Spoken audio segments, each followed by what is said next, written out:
Hello friends, welcome to தெரிஞ்சுக்கலாம் வாங்க. இன்றைக்கி முட்டை மசாலா எப்படி செய்கிறதுன்னு பார்க்கலாங்க.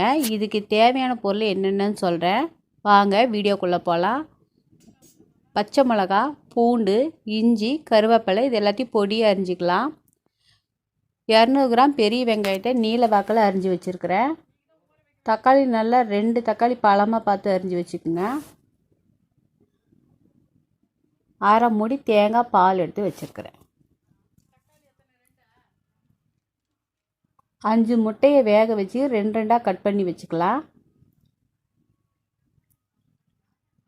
முட்டை மசாலா பாக்கெட்டு 50 கிராம்.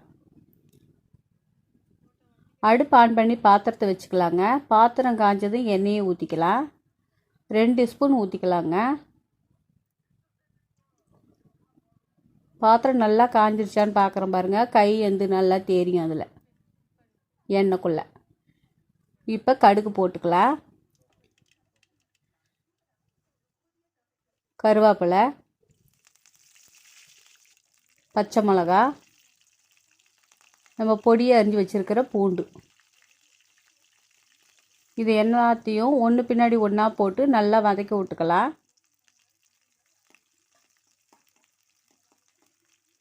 நல்லா வதங்கொந்தும் வெங்காயத்தை போட்டுக்கலாங்க.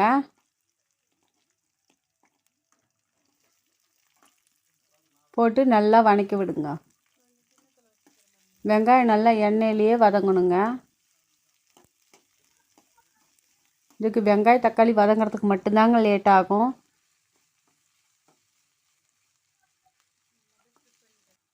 வெங்காயம் நல்லா வதங்கிறதுக்கு கொஞ்சமாக உப்பு போடுறேன். கொஞ்சம் சீக்கிரம் வதங்கிடும் இல்லையா, அதனால தான்.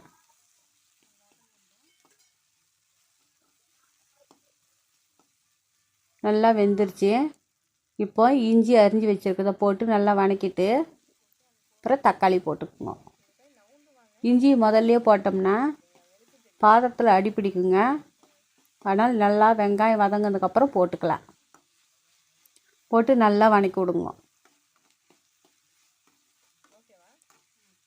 நல்லா வதங்கிடுச்சு பாருங்கள்.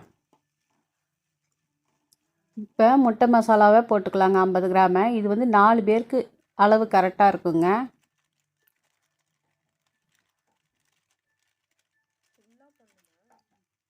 போட்டு இந்த மசாலா மணம் போகிற வரைக்கும் நல்லா வதக்கி விடலாங்க.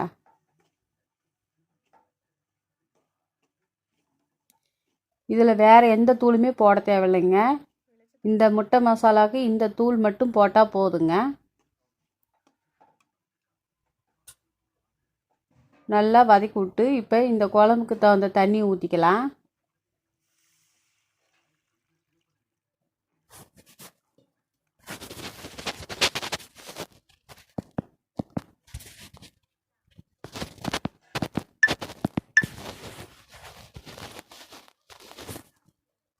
இதுக்கு தகுந்த உப்பு போட்டு நல்லா கிளறி விடலாம். இந்த தண்ணி நல்லா பாதி அளவுக்கு சுண்டணுங்க.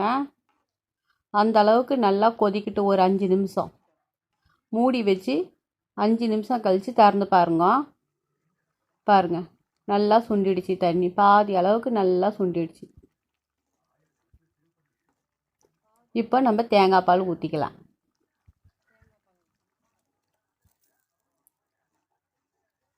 நல்லா கிளறி விட்டு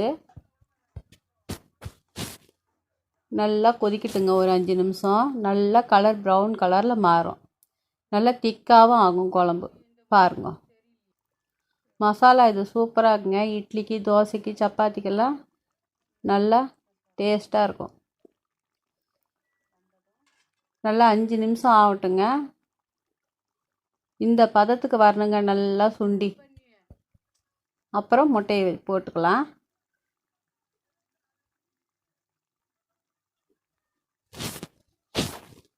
ஒன்று மேலே ஒன்று போடாமல் தனித்தனியாக போடுங்க.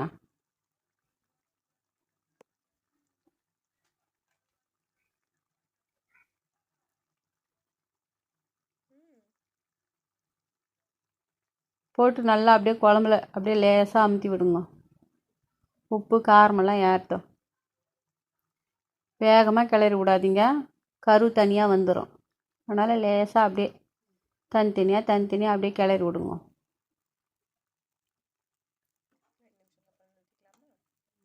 குழம்பு ரெடி ஆயிடுச்சுங்க. இந்த முட்டை மசாலா பிடிச்சிருந்தா லைக் பண்ணுங்கள், ஷேர் பண்ணுங்கள், மறக்காமல் சப்ஸ்கிரைப் பண்ணிவிடுங்க.